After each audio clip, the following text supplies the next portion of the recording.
Assalamualaikum warahmatullahi wabarakatuh. Sahabat Salam. perspektif, dimanapun Anda berada, selamat datang kembali di podcast Hasnawi Haris Perspektif. Pada episode kali ini, kami akan berbincang tentang topik yang akhir-akhir ini menjadi perhatian banyak pihak setelah di-mention terutama oleh Mendikdasmen Prof. Muti, yaitu tentang coding di dalam pembelajaran. Dan kali ini, seperti biasanya, kita bersama dengan Profesor Hasnawi Haris. Beliau saat ini adalah Ketua PGRI Sulawesi Selatan, juga sebagai Sekretaris Dewan Pendidikan Sulsel. Kita ingin mendengarkan bagaimana perspektif beliau tentang coding di dalam pembelajaran kita. Prof, tema ini menarik.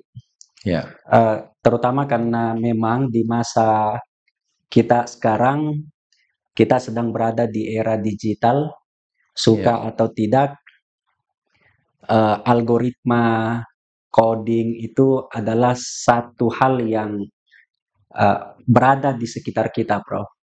Kita terhubung dengan istilah-istilah tadi. Untuk mengawali perbincangan kita, tampaknya kita perlu memberi pengertian, Prof. Apa sesungguhnya coding itu? Silakan, Prof. Ya, baik. Terima kasih banyak, Pak Ari. Assalamualaikum warahmatullahi wabarakatuh. Salam perspektif, pemirsa yang saya muliakan. Memang kalau kita bicara tentang coding, itu sebenarnya kita bicara tentang kebutuhan masa depan. Kita bicara tentang apa yang harus kita siapkan, terutama dalam dunia pendidikan. Jadi betul Pak Ari sampaikan tadi sebelum saya jawab ya. Sebenarnya isu tentang coding itu diajarkan di sekolah itu sebenarnya pertama kali dimention oleh Pak Wapres. Iya, Pak Gibran. Yang kemudian itulah yang membuat Pak Menteri Pendidikan Dasar dan Menengah itu memberikan sinyal bahwa ke depan salah satu mata pelajaran yang harus ada di dunia pendidikan itu, terutama di SD, Pak Ari, dengan SMP, itu coding dan artificial intelligence, kecerdasan buatan sebenarnya, AI itu. Nah, kemudian secara teknis kalau kita baca perkembangannya, itu juga nanti akan berhubungan, berelasi dengan kerjaan yang nanti mungkin kontennya disiapkan oleh Kementerian Informasi dan Digital, Komunikasi dan Digital, Komdigi. Nah, apa itu coding? Kalau kita sebenarnya bicara tentang coding itu sederhananya adalah bahasa pemrograman. Jadi apa-apa yang ingin kita lakukan, termasuk misalnya kita membuat instruksi menulis sesuatu dalam sebuah komputer, dan tulisan itulah yang kemudian akan dijalankan oleh komputer. Jadi sebenarnya coding itu adalah ilmu yang sifatnya sangat fundamental yang wajib dimiliki oleh anak-anak kita, terutama menyambut 100 tahun kemerdekaan kita sebagai tipologi generasi emas misalnya. Jadi jadi ilustrasinya begini Pak Ari, ketika kita ingin memberikan perintah, kita ingin memberikan narasi, maka inilah yang akan diterjemahkan oleh komputer dan akan menjalankan sesuai dengan apa yang kita tulis. Jadi ibaratnya, ya ini bahasa program kan banyak sebenarnya ya, tapi intinya adalah bagaimana anak-anak kita itu sedari awal bisa berselancar, bisa memahami bahwa dengan kalimat yang dia tulis, dengan bahasa yang dia ketik, yang kemudian itu berhubungan dengan perintah komputer, lalu komputer menjalankan. Nah, hasilnya itu kita nikmati. Ya, seperti itu yang dimaksud dengan coding sebenarnya. Baik. Jadi memang suka atau tidak ini harus disiapkan. Iya, betul. Karena anak-anak kita sekarang hampir semuanya sudah menggunakan gadget, menggunakan komputer, Prof. Prof, sebetulnya dengan coding menjadi bagian dari pembelajaran kita, tentu ada alasannya, Prof. Apa pentingnya, apa manfaatnya? Ini barangkali bisa dielaborasi, Prof. Apa sebetulnya manfaatnya coding ini diajarkan di sekolah kita. Baik, jadi Pak Ari, kalau kita bicara manfaat, ya kita bicara tentang kebutuhan masa depan tadi. Sangat banyak hal yang bisa kita peroleh, terutama karena kita bicara tentang coding, pembelajaran coding di sekolah, di SD dan SMP, itu banyak manfaatnya Pak Ari. Yang pertama tentu karena kita bicara dengan perintah komputer, maka sebenarnya itu secara langsung dan tidak langsung itu kita bisa meningkatkan kemampuan numerasi peserta didik. Ya, apalagi kita tahu misalnya kalau kelas-kelas atas itu yang diberikan dengan tentu penyesuaian dengan kondisi satuan pendidikan atau kondisi kelas anak-anak kita, maka ya kemampuan numerasinya itu meningkat. Kalau kemampuan numerasi itu meningkat, maka tentu kita juga berharap ya kemampuan berpikir kritis anak-anak kita itu juga dengan sendirinya meningkat. Dan kalau kemampuan berpikir kritis itu meningkat, maka kemampuan kreativitasnya juga meningkat. Nah, tiga hal inilah yang sebenarnya menjadi catatan penting bahwa begitu banyak manfaat yang bisa diperoleh kalau kemudian coding ini menjadi mata pelajaran yang diajarkan di SD dan SMP. Itu pertama, Pak Ari. Terus yang kedua, karena ini bahasa program komputer, kalau kita melakukan sesuatu, ibaratnya itu kalau kita ilustrasikan, itu harus berdasarkan ilustrasi standar operasional prosedur misalnya. Dari satu titik ke titik lain, semua sudah jelas. Nah, kalau ini mereka terbiasa, maka anak-anak kita itu juga bisa menyelesaikan masalah secara sistematis. Jadi ada masalah satu, ada masalah dua, diidentifikasi, lalu kemudian muncullah mereka menyelesaikan masalah. Nah, mereka akan terbiasa itu, menyelesaikan masalah secara sistematis. Kemudian yang ketiga, sebenarnya kalau kita bicara tentang coding ini, itu juga bicara tentang bagaimana sebenarnya membantu siswa itu terbiasa melakukan pekerjaan-pekerjaan secara sistematis.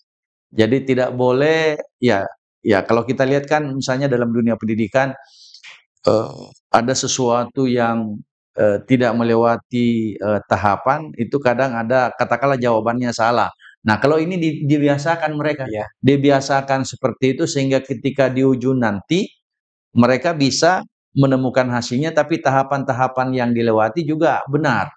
Itu juga manfaatnya dari bagaimana coding itu bisa diajarkan atau ketika diajarkan di sekolah dasar dan sekolah menengah. Terus yang terakhir Pak Ari, sebenarnya ini prakondisi agar anak-anak kita, para peserta didik itu, kalau kita bicara SD berarti mungkin di kelas 4 SD dimulai, seperti kata Pak Menteri, itu mereka juga terbiasa fasih menggunakan teknologi. Jadi dalam posisi dia positif dampaknya. Jadi kalau misalnya ada gadget yang dimiliki anak-anak kita, ini kan kadang tidak terkontrol, tidak bisa kita kendalikan. Tapi kalau di sekolah diajarkan secara formal, mereka tentu bisa fasih, bisa sangat familiar menggunakan teknologi yang ada, dan pada saatnya nanti ketika mereka di satuan pendidikan lebih tinggi, mereka lebih meningkat lagi pemahamannya. Begitu Pak Ari, saya kira. Jadi karena suka atau tidak ini akan digunakan oleh siswa kita, Prof. Mending dan memang harus diajarkan biar mereka selain diajarkan memahami, Prof, menggunakan juga diajarkan ini batasnya, ini dampaknya kalau berlebihan atau disalahgunakan, Prof. Tadi Prof menyebut SD dan SMP. Tentu ada pertanyaan, Prof. Selain bahwa karena itu disebut oleh Menteri, tentu ada alasannya, Prof. Mengapa harus SD, mengapa harus SMP, dan kalau betul dilaksanakan di dua level tersebut, itu seperti apa, Prof? Baik Pak Ari. Jadi kalau kita bicara bagaimana mempraktekkan atau melaksanakan itu tentu ada aturan-aturan teknis begitu nanti Pak Ari. Tapi kalau kita bicara mengapa, nah ini yang penting menurut saya salah satu, karena kita tahu bahwa sebenarnya coding ini kalau dia dikategorikan sebagai sebuah mata pelajaran, maka dia sebenarnya prakteknya itu kegiatan belajar. Kegiatan belajar yang nanti akan diajarkan kepada anak-anak kita yang di SD dan SMP berupa konsep dasar pemrograman. Ya. Konsep dasar itu seperti apa? Tentu ya yang saya sebut tadi manfaatnya itu bicara tentang bagaimana peningkatan numerasinya, bagaimana meningkatkan kemampuan berpikir kritis, bagaimana meningkatkan kreativitas anak-anak kita. Nah, itu masuk di SD begitu.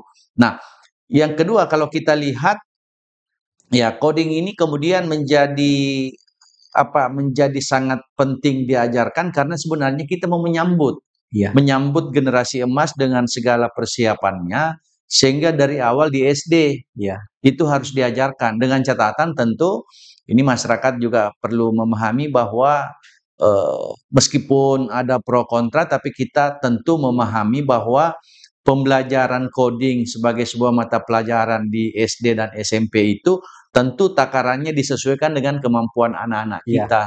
Harus disesuaikan dengan bagaimana sarana prasarana yang ada di sekolah itu. Kemudian juga tentu menyasar bagaimana sebenarnya ketersediaan gurunya dan seterusnya. Sehingga ya kalau mau disederhanakan mengapa di SD? Karena kita mau start dari awal. Praktek yang sama Pak Ari itu sudah lama dijalankan di India. Sehingga banyak sekali ahli-ahli coding yang lahir di India dan inilah yang saya pandang, saya baca pikiran Pak Wakil Presiden Pak Gibran Rakabuming Raka itu bahwa ya sedari awal ini juga memang dalam kurikulum kita itu harus diajarkan. Nah, posisinya Pak Ari karena yang tadi posisinya adalah mata pelajaran ini dia sifatnya pilihan. Opsional, Prof. Opsional. Jadi dia tidak wajib bagi semua siswa. Tentu dengan segala pertimbangan, akan tetapi tentu ada titik nanti di mana ini menjadi wajib, ini menjadi sesuatu yang menurut saya itu penting karena sudah kehendak sama. Seperti Pak Ari bilang tadi bahwa kalau bicara coding ini suka atau tidak suka, ya kita harus menerima. Sama dengan kedatangan teknologi yang lain, kita suka atau tidak suka, kita harus bergaul dengan teknologi itu dan tentu harapannya bagaimana teknologi itu kita bisa manfaatkan. Seperti inilah juga coding dalam terminologi pembelajaran di SD dan SMP yang kalau kita lihat di SD itu kan kelas atas misalnya Pak Ari.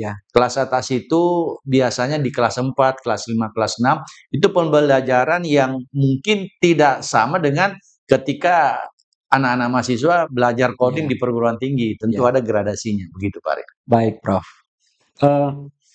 Dengan terminologi yang seperti itu, Prof, tentu harusnya pro kontra di publik itu tidak perlu terjadi, Prof. Karena memang kelihatannya memang sangat diperlukan. Iya, betul. Tapi dengan pro kontra tersebut, Prof, tentu kita harus memberikan pencerahan lebih, Prof, bahwa sebetulnya coding ini memang sangat perlu dibelajarkan, Prof. Nah, bagaimana melaksanakannya itu, Prof? Bagaimana menyelenggarakannya agar kekhawatiran-kekhawatiran yang banyak berkembang itu bisa kita jawab, bisa kita antisipasi, Prof? Ya, baik Pak Ari. Jadi memang ya kita tentu berharap bahwa sekalipun coding ini menjadi mata pelajaran pilihan dan bagi masyarakat atau bagi orang tua itu setidaknya bisa mengurangi kekhawatirannya dengan kemajuan teknologi, katakanlah itu coding tadi, tapi sebenarnya karena ini sebuah mata pelajaran tentu kalau kita bicara teori dan prakteknya kadang kan tidak apa yang kita pahami secara teori itu di prakteknya itu tidak sempurna katakanlah seperti itu. Makanya sebenarnya yang pertama dulu saya mau menyampaikan bagaimana caranya Pak Ari, saya ingin karena tadi mungkin disparitas sarana prasarana yang ada, kemudian tingkat SDM guru termasuk ketersediaan anak-anak kita. Pertama dulu harus dipahami bahwa coding ini tidak harus dilaksanakan atau dilakukan di komputer. Jadi dia bisa sebenarnya menggunakan media lain. Kalau misalnya dia sarananya terbatas, dia bisa menggunakan media lain sebagai alat peraga, katakanlah kartu. Jadi kartu-kartu yang bisa didesain oleh teman-teman guru itu ketika misalnya di SD itu bisa menjadi pemantik. Simulasi. Simulasi. bagaimana bahasa-bahasa coding yang biasa muncul, karena kan bukan mereka harus memahami NC itu kontennya, tapi mereka bisa memiliki pikiran bahwa ya sebuah keniscayaan anak-anak kita ini harus bergaul dengan teknologi. Sebenarnya itu pertama. Jadi masyarakat tidak perlu terlalu khawatir bahwa nanti komputernya harus disiapkan. Nah, kalau tidak ada itu tadi, jadi bisa dengan alat bantu yang lain atau alat peraga yang bisa itu diperhatikan oleh anak-anak kita. Sama lah kalau kita bicara tentang bagaimana di satuan pendidikan itu menggunakan model-model pembelajaran yang secara teori SOP-nya sudah ada, tapi ketika di prakteknya itu menjadi berbeda karena mungkin gurunya yang menjalankan tidak sesempurna di tempat yang satu, atau juga mungkin anak-anak yang dihadapi tidak sama dengan anak-anak yang dihadapi yang sempurna tadi itu, ya termasuk diantaranya sarana prasarana yang terbatas, sama dengan ini. Itu yang pertama, Pak Ari. Yang kedua harus dipastikan masyarakat kita ini, kalau ada pro kontra, tapi kalau saya membaca banyak referensi isu tentang ini, itu tidak rumit. Jadi jangan dibayangkan yang saya sampaikan di awal tadi, jangan kita bayangkan bahwa pembelajaran coding ini itu sama dengan bahasa komputer tingkat tinggi yang diikuti oleh anak-anak kita mahasiswa. Ini tidak.